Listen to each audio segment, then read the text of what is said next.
Hello guys, good morning. So today's the day na papalitan na yung pinto natin. So, kuha muna tayo ng mga videos inside and outside para makita natin yung process ng pagkabit and then yung tsura ng pinto pag nakakabit. So excited na kami. So guys, so this is how the door looks like from the inside. Ayan, luma na siya.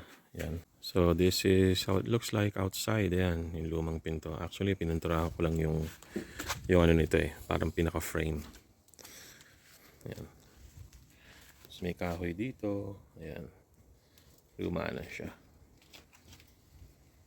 Hopefully, yung bagong pinto will be more thermally efficient para hindi masyadong malamig from pag nag-winter na. Ayan.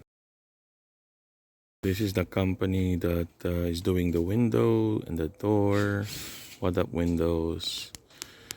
They're very good, easy to deal with. Yeah. This is the door. There you go. And this is the panel that will be replaced upstairs. The middle panel of the bedroom window. And this is Darren from What Up Windows. So he's the one doing the doors today, the installment.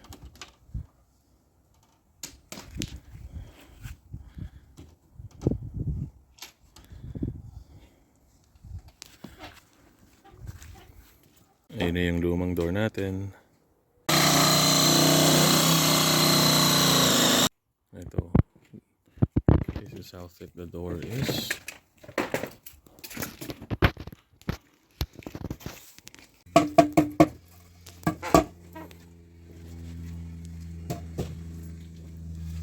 The door frame and door gone.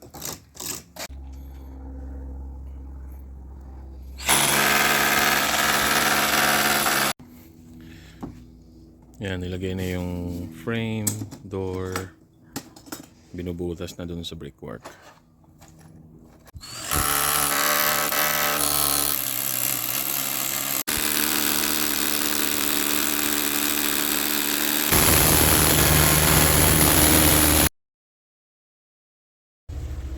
Ito, nakakabit na siya pero hindi pa tapos.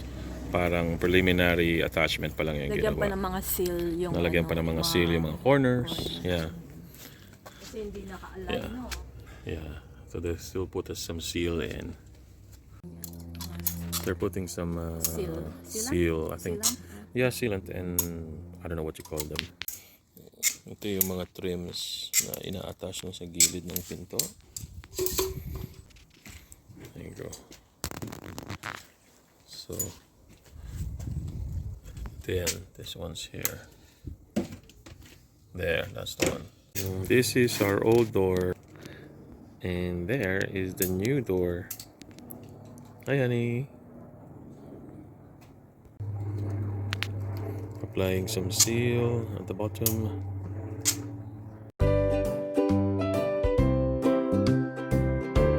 Ito na yung bar handle. This one. Yan. Yan. Attaching the rest of the screws for the handlebar.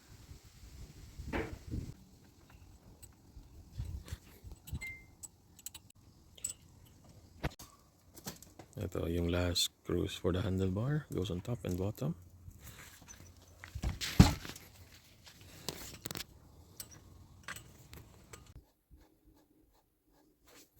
The letterbox is not Level, yun. is not level. Slightly not level. Yeah. So he's making a little bit of adjustment. Ito, nagpantay na siya kanina kasi mataas yung kanan, yung right. Pero yun, ano na niya. So ngayon yung bintana naman, yung glass naman yung pinapalitan sa gitna. Nagano na siya, blow na siya, nagko-condensation na inside. Be careful. So ito na, ilalagay na yung bagong window.